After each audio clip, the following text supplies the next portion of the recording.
Hello friends, स्वागत है आप सभी का आपके अपने YouTube channel study session with HM में। तो फ्रेंड्स, आज हम RBSC class 10th social science अध्याय नंबर 1, जिसका नाम क्या है, स्वर्णिम भारत प्रारंभ से 1206 ईस्वी तक, है ना। इसके रिवीजन क्लासेस स्टार्ट करने वाले हैं अपन। ठीक है, आरबीएससी क्लास 10 जो है सोशल साइंस, उसकी रिवीजन क्लासेस स्टार्ट करने वाले हैं। इस वाली वीडियो में आपको क्या क्या मिलेगा, सबसे पहले मैं बता देता हूँ। सबसे पहले आपका रिवीजन होगा, दूसरा आपका ऑनलाइन टेस्ट होगा। ठीक है, अभी आपको ऑनलाइन टेस्ट होगा, और तीसरा आपके इंपॉर्टेंट क्वेश्चन आपको मिलेंगे 2021 के लिए। तो इस वीडियो को आप पूरा देखना, और पूरी जो बुक है आपकी सोशल साइंस सामाजिक विज्ञान की जो पूरी बुक है, उसका अपन रिवीजन करेंगे। पहले चैप्टर से लेकर लास्ट चैप्टर तक अपन उसका रिवीजन करेंगे।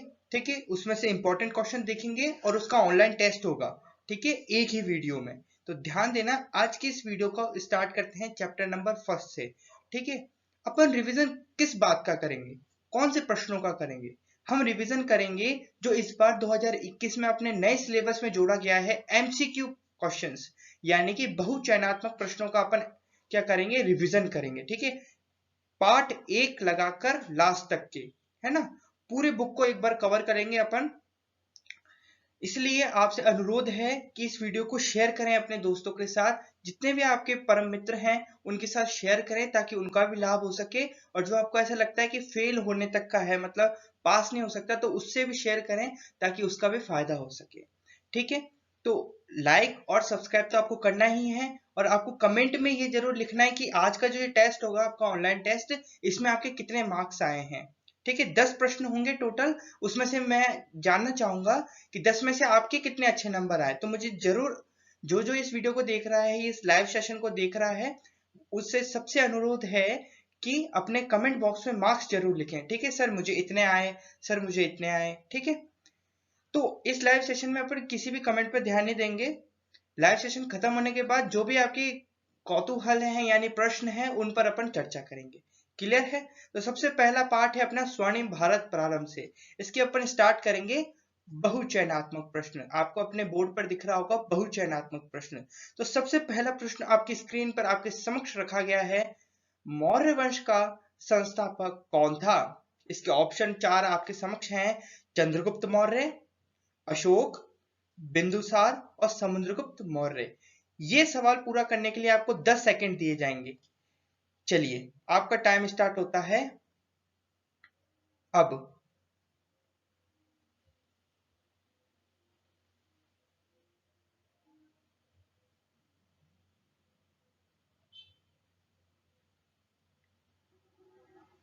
चलिए, अब आपका टाइम होता है फिनिश। इसका उत्तर है अ, यानी चंद्रगुप्त मौर्य। किस किस को आया, कमेंट बॉक्स में मेंशन करें। अगला जो क्वेश्चन है वो है, दूसरा जो प्रश्न है आपका आपकी स्क्रीन पर है, बिंदुसार के समय, बिंदुसार के समय आए यूनानी राजदूत का क्या नाम है?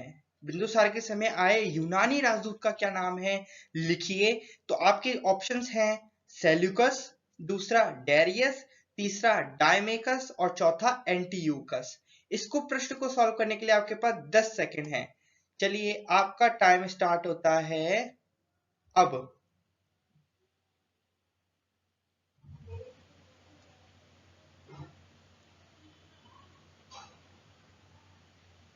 एंड चलिए, अब बताइए, बिंदुसार के समय आए यूनानी राजदूत का क्या नाम था?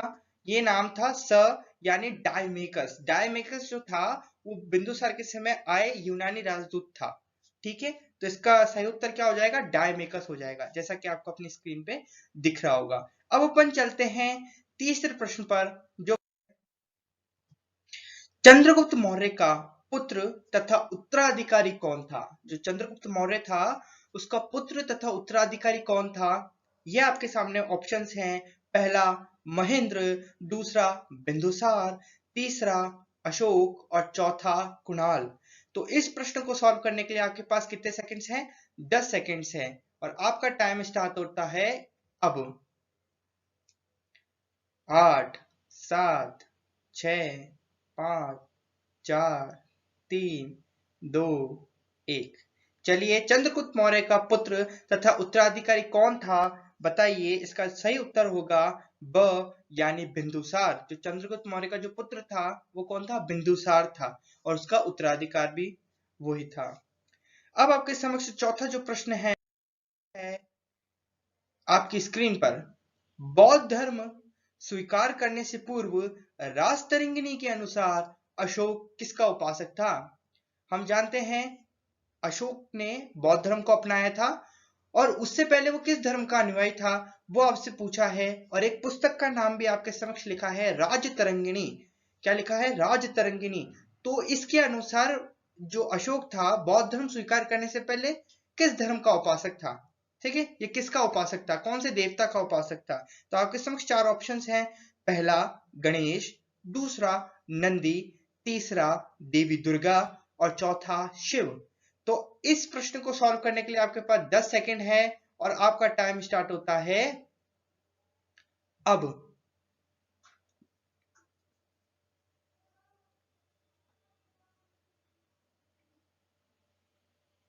और यहां पर खत्म होता है आपका टाइम।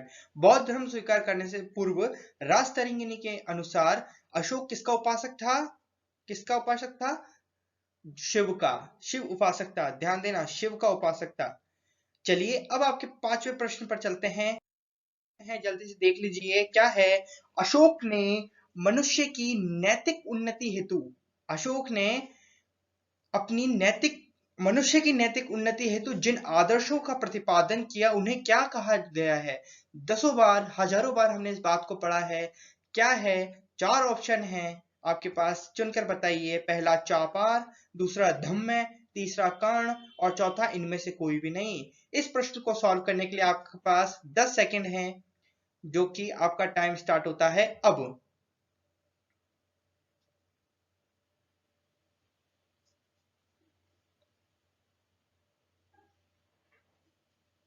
यह होता है आपका टाइम खत्म। अब बताइए, अशोक ने मनुष्य की नैतिक उन्नति हेतु जिन आदर्शों का प्रतिपादन किया उन्हें क्या कहा गया है, उन्हें क्या कहा गया है, उन्हें धम्मे कहा गया है। उन्हें क्या कहा गया है, धम्मे कहा गया है, जैसा कि आपको अपनी बोर्ड पर दिख रहा होगा। चलिए, अब 5 तक प्रश्न हो चुके हैं। छठे प्रश्न की ओर बढ़ते हैं आगे, जो कि आपकी बोर्ड पर है। चंद्रगुप्त मौर्य ने किस यूनानी शासक को हराया था। ध्यान देना, चंद्रगुप्त मौर्य ने किस यूनानी शासक को हराया था। तो बताइए किसको हराया था। चार ऑप्शन आपके समक्ष हैं। पहला सेल्यूकस निकेटर, दूसरा एंटियोकस, तीसरा डायमेकस, और चौथा इनमें से कोई भी नहीं। तो इस प्रश्न को सॉल्व करने के लिए आपके पास कितने सेकंड हैं, 10 सेकंड हैं। तो अब आपका टाइम स्टार्ट होता है, ये लीजिए।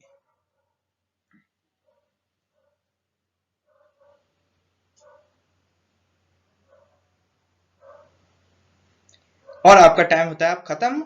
चंद्रगुप्त मौर्य ने किस यूनानी शासक को हराया था, किसको, सेल्यूकस निकेटर को हराया था। किसको हराया था, सेल्यूकस निकेटर को, याद होगा आपको। फिर इसके बाद उन दोनों में संधि हुई थी, और संधि में जो इनकी रानी, जो इसकी सेल्यूकस निकेटर की जो बेटी थी उसको दे दिया था, उससे उसका विवाह बन गया था। तो चंद्रगुप्त मौर्य और सेल्यूकस निकेटर के संबंध भी स्थापित हुए थे इस युद्ध के बाद। क्लियर है। चलिए, ये हुआ अपना 6 प्रश्न। अब चलते हैं नेक्स्ट, जो कि आपकी बोर्ड पर है। 7वां प्रश्न, राज्याभिषेक से संबंधित, राज्याभिषेक से संबंधित लघु शिलालेख में अशोक ने स्वयं को क्या कहा है। राज्याभिषेक से संबंधित लघु शिलालेख में अशोक ने स्वयं को क्या कहा है, क्या कहा है। चार ऑप्शन आपकी स्क्रीन पर ये रहे। पहला शिव शाक्य, दूसरा अति शाक्य, तीसरा बुद्ध शाक्य, और चौथा इनमें से कोई भी नहीं। तो इस प्रश्न को हल करने के लिए आपके पास सामान्यतः 10 सेकंड मिलते हैं, वो हैं आपके पास। उसका टाइम स्टार्ट होता है अब।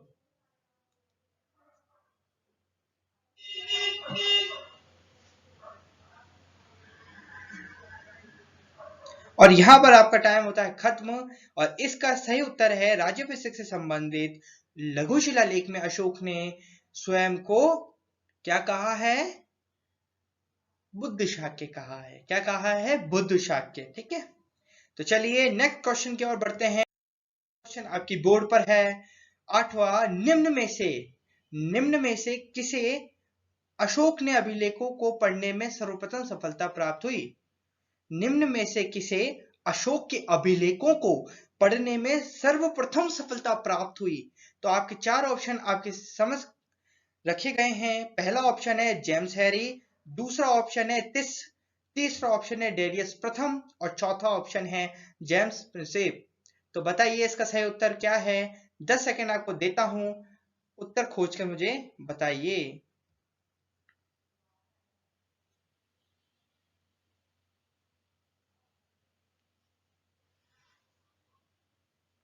और यहाँ आपका टाइम होता है समाप्त।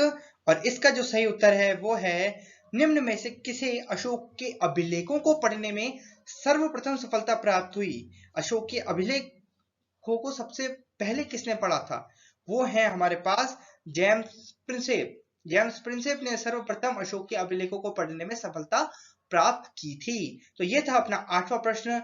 9वां प्रश्न आपकी बोर्ड ये रहा, क्या है भारत के किस शासक ने शिलालेखों के माध्यम से अपनी प्रजा को सर्वप्रथम संबोधित किया? भारत के किस शासक ने शिलालेखों के माध्यम से अपनी प्रजा को सर्वप्रथम संबोधित किया? तो आपके 4 ऑप्शन आपकी स्क्रीन पर ये रहे। पहला अशोक, दूसरा चंद्रगुप्त मौर्य, तीसरा धनानंद और चौथा बिंदुसार। इस प्रश्न को सॉल्व करने के लिए आपके पास फिर से 10 सेकंड है, फटाफट से जवाब देना है। अब आपका टाइम स्टार्ट होता है।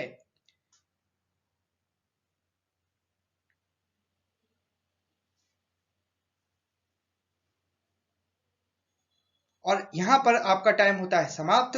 अब आपको बताना है भारत के किस शासक ने शिलालेखों के माध्यम से अपनी प्रजा को सर्वप्रथम संबोधित किया? तो आपके समक्ष उत्तर है सही, अशोक ने। अशोक वो पहला शासक था जिसने शिलालेखों के माध्यम से जो अपनी प्रजा थी उसको संबोधित किया, उसको समझाया। आज का जो लास्ट प्रश्न है वो है आपके समक्ष रहा, निम्नलिखित में से किस शासक को दिव्योदान में धर्म विवर्धन कहा गया? निम्नलिखित में से किस शासक को दिव्योदान में धर्म विवर्धन कहा गया? तो ये रहे आपके 4 ऑप्शन। पहला राजकुरान, दूसरा राज संप्रति, तीसरा राजा मृणाल और चौथा इनमें से कोई भी नहीं। तो इस प्रश्न को सॉल्व करने के लिए आपके पास 10 सेकंड है, जल्दी से बताइए मेरे को। टाइम आपका स्टार्ट होता है अब।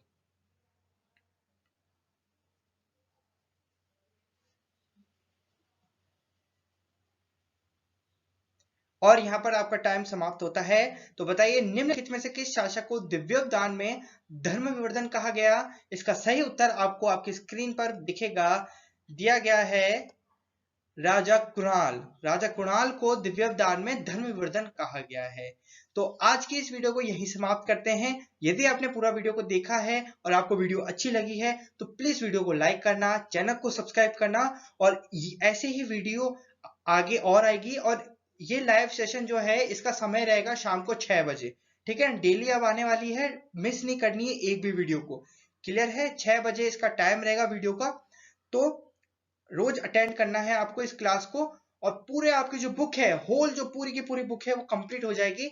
बस आपको रोज वीडियो को 6 बजे देखना है और अपने दोस्तों को भी शेयर करना है। यदि आपको हमारा वीडियो अच्छा लगा तो प्लीज वीडियो को लाइक करें और चैनल को सब्सक्राइब करें। धन्यवाद एंड गॉड ब्लेस यू।